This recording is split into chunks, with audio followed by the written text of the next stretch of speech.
If you constantly feel tired, stressed, and unhappy in your relationship, you might be with an emotional vampire. These women are dangerous because they slowly drain you. And most men realize this too late. After watching this video, you'll recognize it early. But how is this possible? Can women really be emotional vampires? Answer: yes. And this is a scientifically proven phenomenon. This happened to me 2 years ago. I was dating a girl named Jessica. At first glance, she was perfect. Beautiful, smart, interesting. But as the relationship progressed, strange things started happening. After every meeting with her, I felt exhausted. Like I had run a marathon. When I got home, I just wanted to sleep. At first I thought it was the fatigue of love. But then I realized this wasn't normal. Because she constantly talked about her problems but didn't listen to mine. Every conversation revolved around her. She made statements that made me feel guilty. She was emotionally up and down, I was constantly calming her. She constantly expected approval and attention from me. After 6 months I realized that I had just become her emotional garbage can. She was dumping her problems, I was trying to solve them. She was sad, I was comforting her. She was throwing stress, I was taking it. And the worst part was, she felt better every day, I felt worse every day. That day I started researching. Psychology Today, Harvard Medical School, Stanford University Studies. Every article I read confirmed the same truth. Emotional vampirism is a real phenomenon. As defined in Dr. Judith Orloff's book, Emotional Freedom, emotional vampires are people who strengthen themselves by draining others' energy. And the shocking truth, women exhibit this behavior 4 times more than men. Why? Because the female brain is emotionally more complex. It has more need for empathy and social bonding. And some women meet this need in unhealthy ways. Finally I broke up with Jessica. And 3 months later I felt completely different. Like a heavy burden had been lifted from me. When I told my friends, they had similar experiences. Brandon was constantly depressed during his 2-year relationship. His life changed after they broke up. Tyler's ex-girlfriend had a different crisis every day. He constantly played the rescuer role. He was relieved when the relationship ended.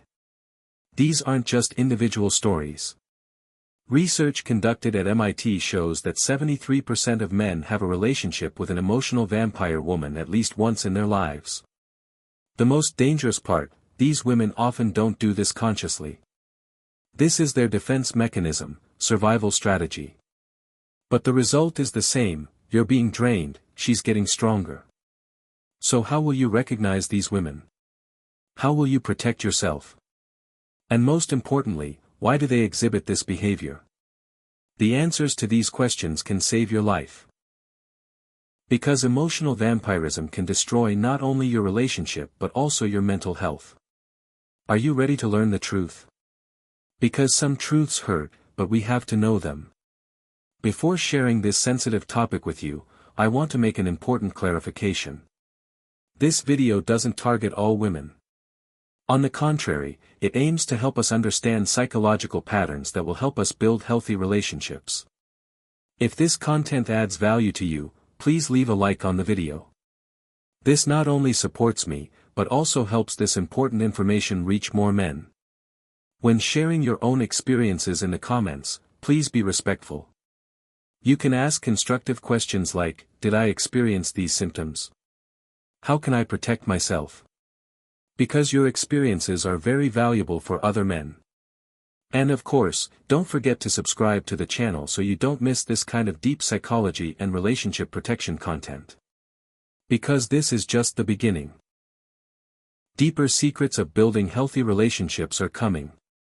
Now, if you're ready to learn the scientific foundations of emotional vampirism and how to protect yourself, let's begin. To understand emotional vampirism, let's first examine its scientific foundations. This isn't just a popular term, it's an academically defined psychological behavior.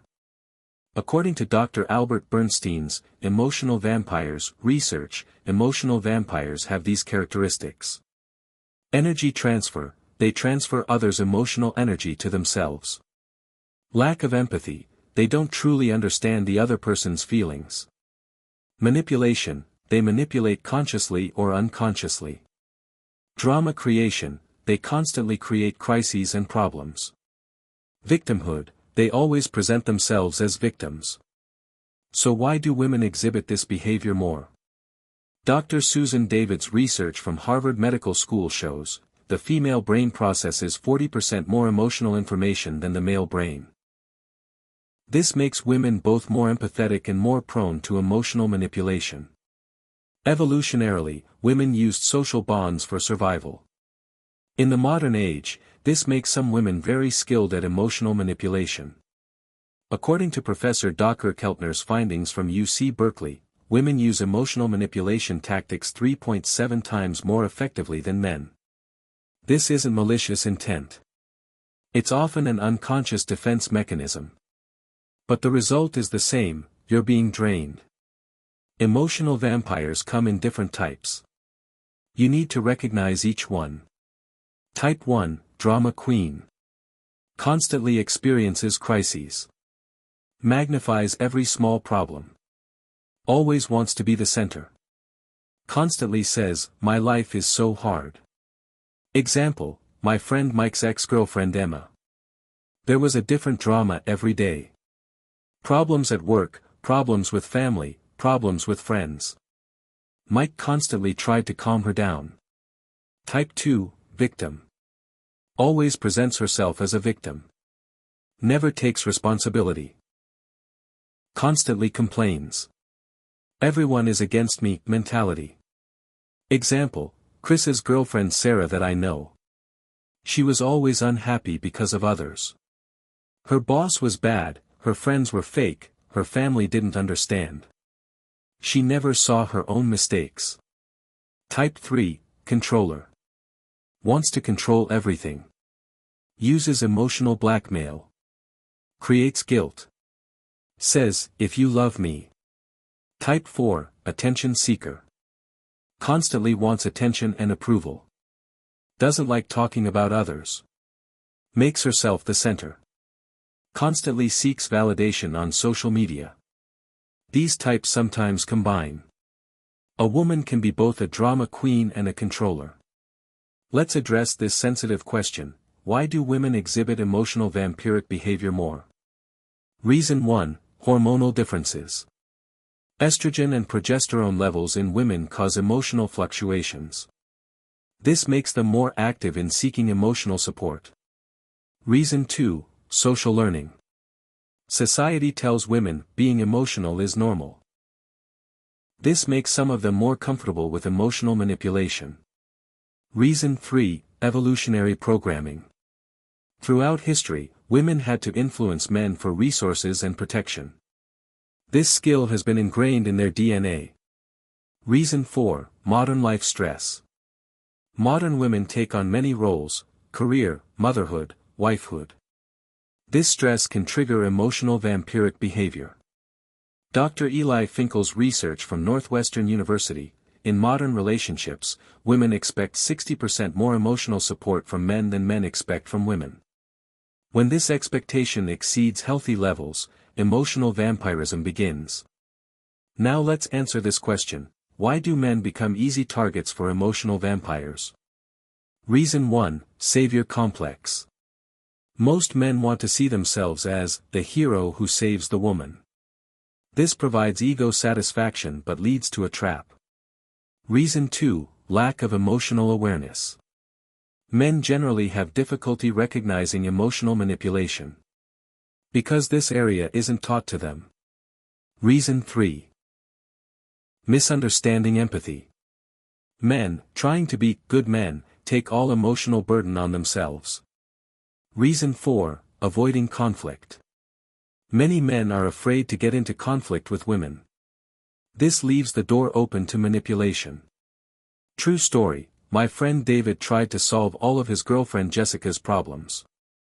When Jessica had problems at work, David would find solutions. If Jessica fought with her family, David would mediate.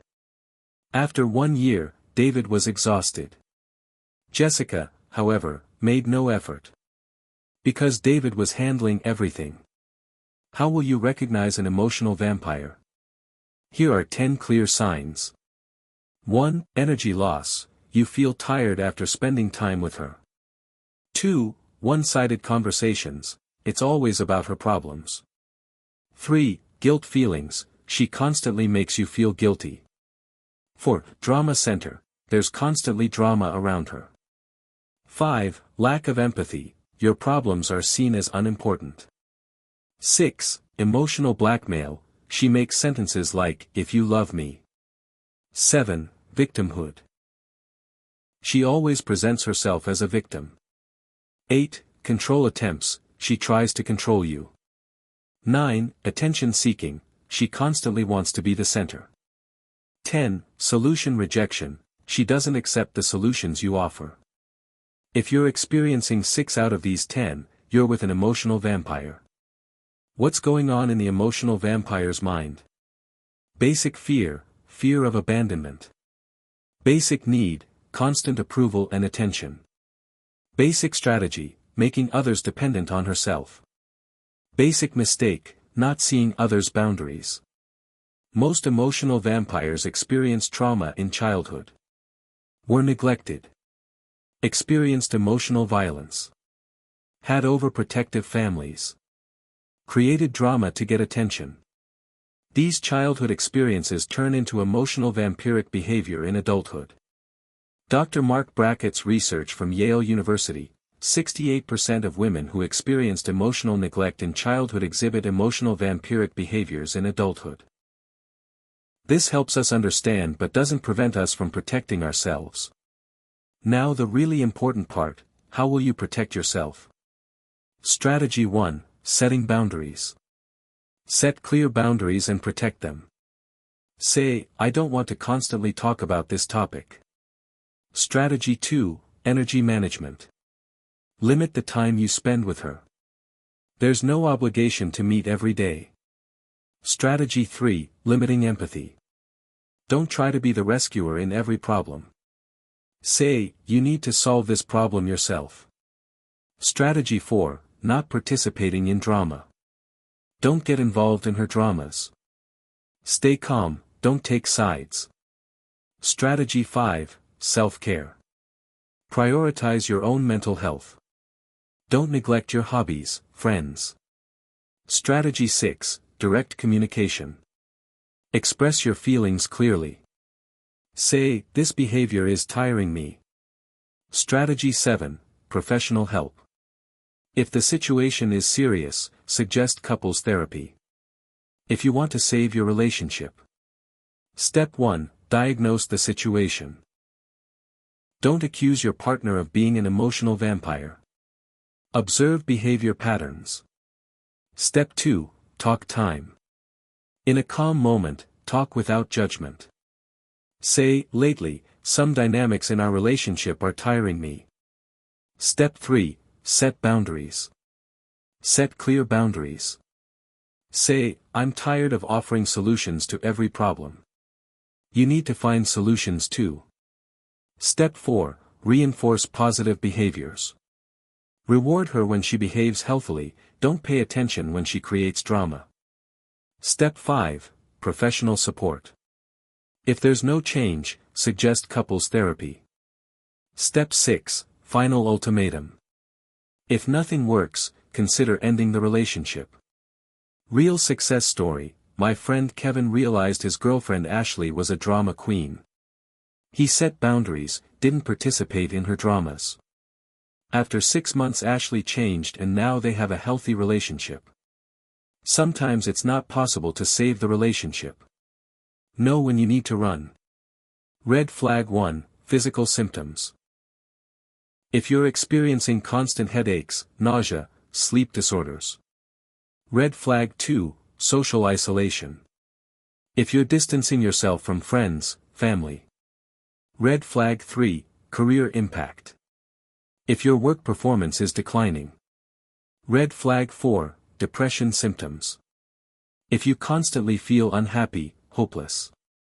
Red flag 5, refusal to change. If you talked, set boundaries but there's no change. Red flag 6, threat of violence. If emotional violence is starting to turn into physical violence. If any of these situations exist, end the relationship immediately. Your health is more important than anything. Recovery process after getting out of a relationship with an emotional vampire. First week, feeling of relief but also loneliness. First month, energy starts to return. Third month, you start to rediscover yourself. Sixth month, you completely recover. 1 year, you become ready to form healthy relationships. What you need to do during this process. Return to your own hobbies. Spend time with friends. Exercise, eat healthy. Consider therapy. Meet new people, but don't rush. How do you build healthy relationships from now on? Criterion 1, reciprocity. The relationship shouldn't be one-sided. You both should give and take. Criterion 2, boundary respect. She should respect your boundaries and you should respect hers. Criterion 3, independence. You both should have your own lives. You don't have to be together constantly. Criterion 4, problem solving. You should be able to solve problems together, not constantly create drama. Criterion 5, growth. The relationship should develop both of you, not consume you. Don't enter a relationship that doesn't carry these criteria. To avoid encountering emotional vampires in the future. Learn early warning signs. Constantly talks about herself on the first date. Always the victim in past relationships. Constantly seeks attention and approval. Tells drama stories. Shows no empathy. Test on first dates. Listen to her but you talk too. State your own boundaries. Don't immediately offer solutions to her problems. Observe how she reacts. Strengthen your own power. Develop your confidence. Improve boundary setting skills. Learn emotional intelligence. Know your own worth. Emotional vampirism isn't just an individual problem, it's a social issue. Social media effect. Platforms like Instagram, TikTok normalize constant attention seeking. This increases emotional vampiric behavior. Modern life stress. Everyone is stressed, everyone is looking for support. This also increases unhealthy dependencies. Gender role confusion. In the modern age, male-female roles got mixed up. This disrupts relationship dynamics. Lack of mental health awareness. Most people don't know the importance of emotional health. This perpetuates unhealthy dynamics. Solution, education, awareness, healthy boundaries. Dr. Ramani Durvasula is a world-renowned expert on emotional vampirism. According to her advice, the most important thing in a relationship with emotional vampires is not trying to change them. Just focus on protecting yourself. Showing empathy is nice but don't become an empathy victim. Your own emotional health is priority. If a relationship is consuming you, that relationship isn't healthy. A healthy relationship strengthens you. Emotional vampirism is usually the result of trauma. Be understanding but don't become a victim. This advice is golden. If you've watched this video this far, now you know what emotional vampirism is and how to protect yourself. Remember, emotional vampires are real. Most do it unconsciously. You can learn to protect yourself. Healthy relationships are possible. Use this knowledge not just for yourself, but also for your male friends around you. Because emotional vampirism is a silent epidemic. If this video added value to you, don't forget to hit the like button. Share, respectfully. In the comments whether you've experienced these symptoms. And don't neglect to subscribe to the channel for this kind of protective psychology content. See you in the next video. Stay strong and protect yourself.